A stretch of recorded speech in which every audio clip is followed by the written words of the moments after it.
un groupe tout bête collaboration single bazo bima et bima les 18 ans. Donc les 18 août. Les 18 août single bazo bezala la plateforme tout.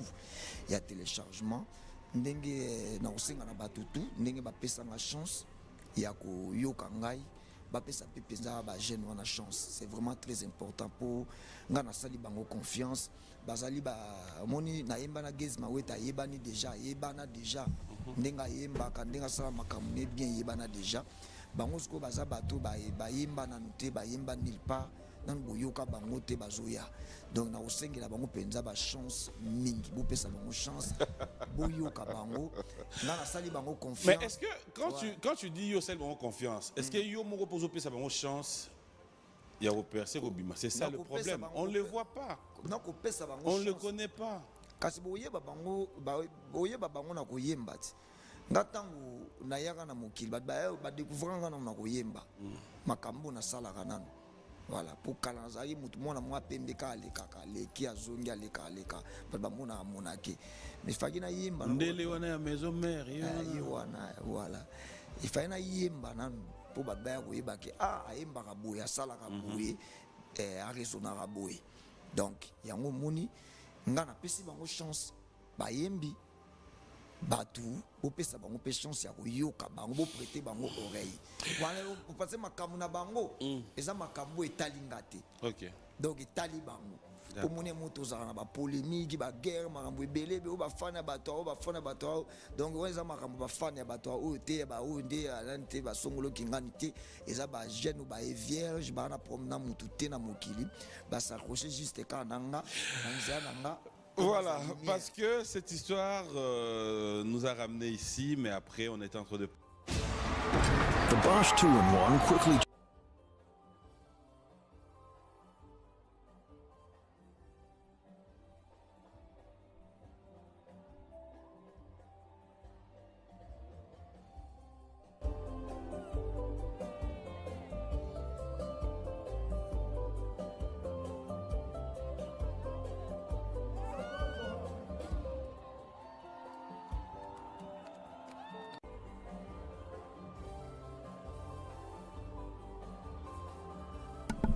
Kaka boy na yo arena.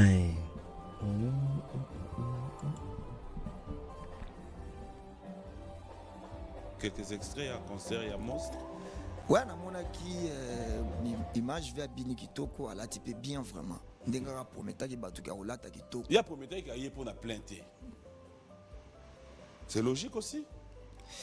Côté on est dans mon moins un peu illogique, mais côté mususu logique dans ngwe kozala nini alinga ya lobaki aye ko tika histoire, écrire son histoire na Stade Martyrs. Voilà, de même pas encore au mapé histoire on peut bien pe côté mususu.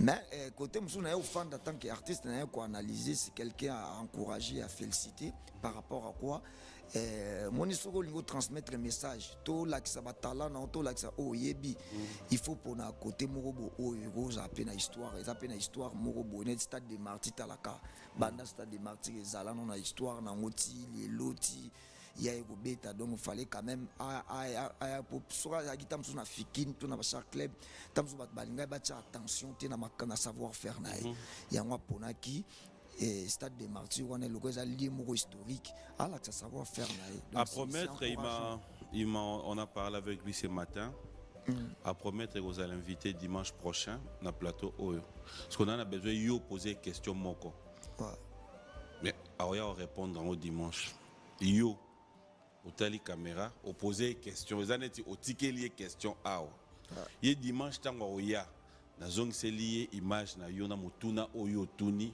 pour y répondre. Ça serait quoi la question? Na habité? Oui, voyez là. Ça n'est pas papi mboma. On pose au yambisko yo, quoi bongo. On pose des questions. Éthique na bombela. Ça serait quoi ta question?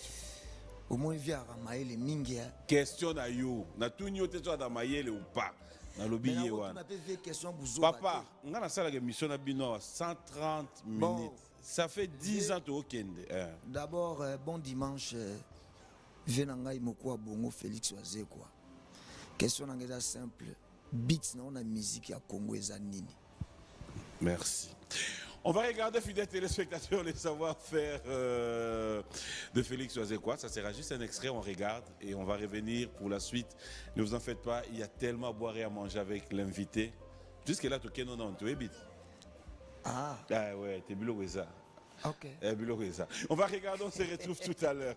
Bon anniversaire une fois de plus à toi Nelly Mboma, bon anniversaire à Baudric, bon anniversaire à tous ceux qui fêtent leurs anniversaires et clin d'œil spécial à Gilingala, merci à King Makiadi, un Canadien de plus au Canada qui nous suit, et clin d'œil à Vincent Malembe du Canada, pourquoi ne pas dire clin d'œil spécial à toi, grâce à Mboma.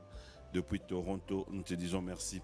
On l'appelle Jeff Bokungulu, Mwana Bokunzampela, toujours et encore branché dans cette émission. Bonjour et bon dimanche à toi ainsi qu'à toute la famille. Merci à Iste Ilenda et Clondé spécial, à tous ceux qui sont branchés, Maître Hugues et Kapouloussi. Alors, je reviens, on va un peu commenter les images que tu as regardées. Hot corners. I know just the guy to talk to.